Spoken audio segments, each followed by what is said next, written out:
बहुत समय पहले की बात है। एक सुंदर राज्य में राजकुमारी सौम्या रहती थी। वह न केवल रूप में अनुपम थी, बल्कि बुद्धिमान और दयालु भी थी।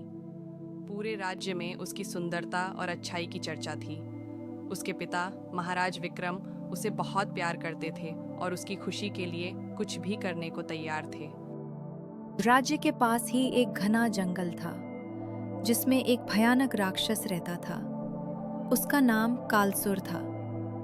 वह विशाल शरीर वाला, लाल आंखों वाला और गहरी डरावनी आवाज में बोलने वाला था।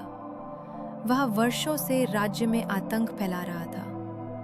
लोग उससे इतना डरते थे कि शाम होते ही अपने घरों में छिप जाते थे। एक दिन जब राजकुमारी महल के बगीचे में टहल रही थी, तभी अचानक आकाश में अंधेरा छा गया। बादलों की गर्जना के साथ कालसुर राक्षस वहां आ पहुंचा। उसने जोर से हंसते हुए कहा, महाराज विक्रम, अगर तुमने अपनी राजकुमारी को मेरे हवाले नहीं किया तो मैं तुम्हारे राज्य को नष्ट कर दूंगा। राजा विक्रम बहुत चिंतित हो गए।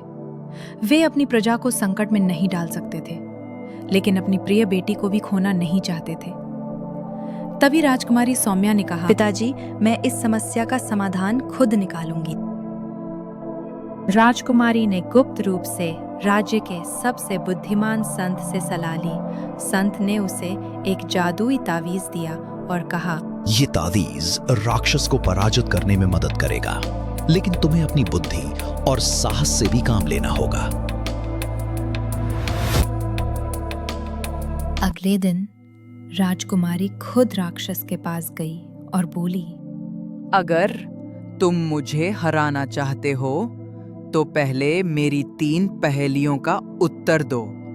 अगर तुम सही जवाब दे पाए तो मैं तुम्हारे साथ चलूंगी।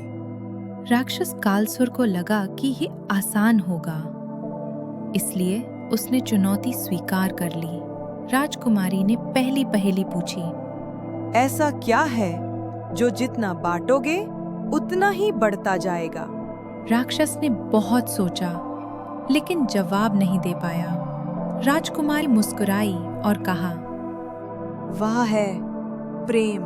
फिर उसने दूसरी पहेली पूछी, ऐसी कौन सी चीज है जो खुद तो चलती नहीं लेकिन दूसरों को चलाती है? राक्षस फिर से परेशान हो गया और हार मान ली। राजकुमारी ने उत्तर दिया, वह है सड़क। अब आखिरी पहेली थी, ऐसा कौन है जो बिना पंखों के उड़ सकता है?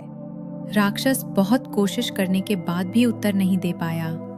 राजकुमारी ने उत्तर दिया, वह है विचार।